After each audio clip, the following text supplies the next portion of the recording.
Welcome to Fear and Greed, the week ahead. As always, with economist Stephen Koukoulas. You'll find him at thekouk.com, thekouk.com, and on Twitter using the handle thekouk. Stephen, excited about the week ahead. Tomorrow night, budget night. Surely you love that. I love it, yes. They only come but once a year, and it's the opportunity for the Treasury as opposed to the RBA, which we hear from an awful lot. It's the Treasurer, the Treasury outlining, obviously, their economic outlook for the economy, but also the budget. Where are our hard-earned taxes going to be spent? What's going to be happening to government spending? And, of course, increasingly important as bond yields are rising around the world and here in Australia, how big a budget deficit do we have, and is that going to be an issue? Okay, so let's just take a step back. How big is the budget? How much debt does Australia have, more or less? And kind of what's the trend? Is it because we've had all these big spending policies, thanks to COVID, that we're going to be pulling back? I'm just sort of trying to set the scene here a bit.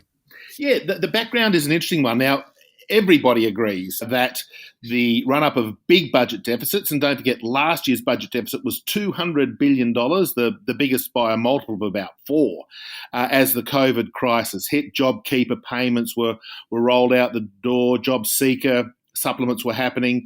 They forewent a lot of revenue because the economy did fall into recession, and that, of course, undermined their tax collection. So we had this big deficit, and nobody in their right mind would argue against that.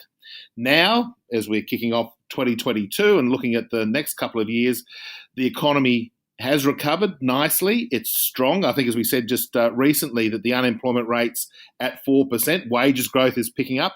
So that's going to give the government a little bit of free money, if you like, as the stronger economy kicks in. So the bottom line will be that we're looking at where the budget deficit will be. Back at MyEFO in December, they were forecasting a deficit of around about $99 billion. It's going to be lower than that. But of course, with the election looming, just a matter of a few weeks away, what sweeteners will be in there from Treasurer Frydenberg as he tries to gain favour with the electorate? Certainly the budget bottom line will be a lot better than we thought it might have been 12 months ago, and kind of part of that is not just the spending, but as you were alluding to there, they don't have to make as many welfare payments when you've got an unemployment rate of 4%, not 8%. So they have savings there. Are they likely to put out a trajectory of budget deficits that are heading towards balance or not, do you think?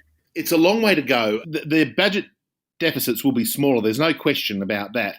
But they were so big. This is the interesting sort of hangover effect when you have a global financial crisis or a COVID crisis that hits your budget for 6, literally, is that it does take a lot of work to repair the budget and get towards balance. I don't think we're going to see balance in the budget, even out 5 years or so, which of course they do project in their forward estimates.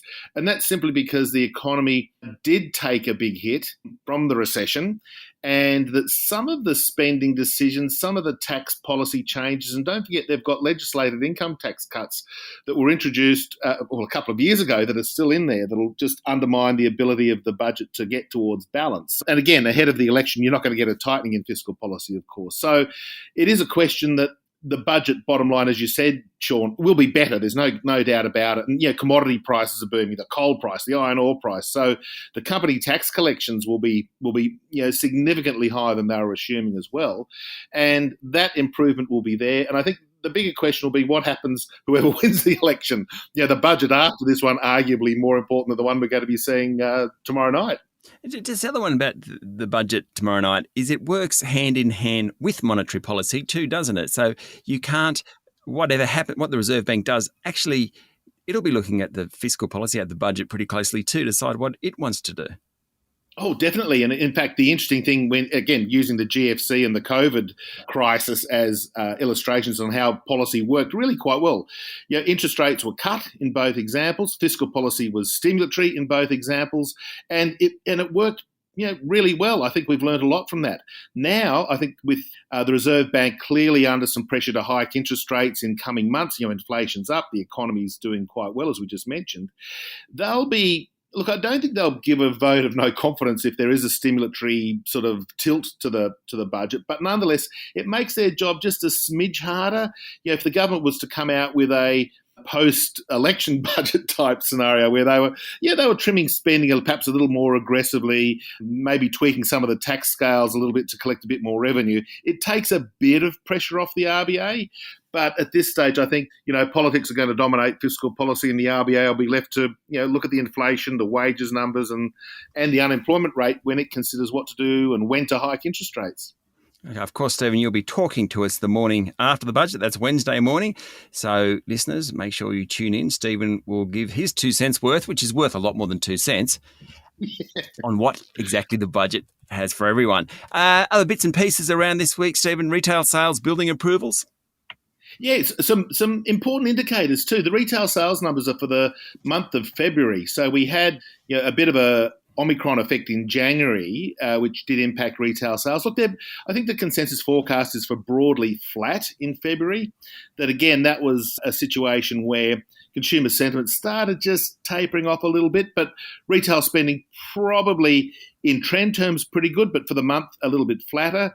Building approvals probably down. We had the big stimulus and the bring forward of house building approvals into 2021, the very stimulus measures we were talking about in prior budgets that caused building construction to pick up. So probably another small fall as the construction side of the economy just tapers off a little. And CoreLogic home sales, that's suddenly starting to get quite interesting because we're just not seeing the increases in some of the capital cities that we have been seeing. Oh, spot on. That's really the interesting thing from their within month data that they do publish. We know that Sydney and Melbourne are broadly flat, that they have just tapered off. I think the sticker shock, the price of houses there is causing people just to step back. And of course, the discussion of interest rates may be having an impact on some people.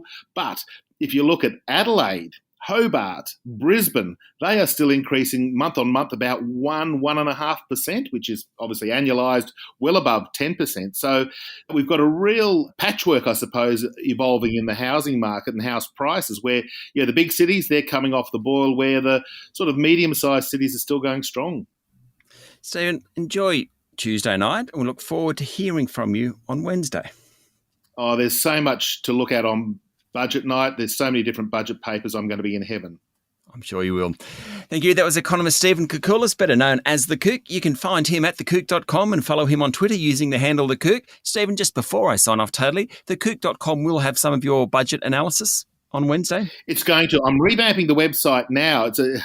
Without going to the details, but yes, I'm going to be revamping that, and it'll have a lot of that information, including possibly a little video from me too. So have a look at that from Wednesday. Apologies. Yeah, well, that's great. So once you've listened to us, go and see Stephen in the flesh on his website, thekouk.com, TheKouk. I'm Sean Aylmer, and this is Fear and Greed, the week ahead.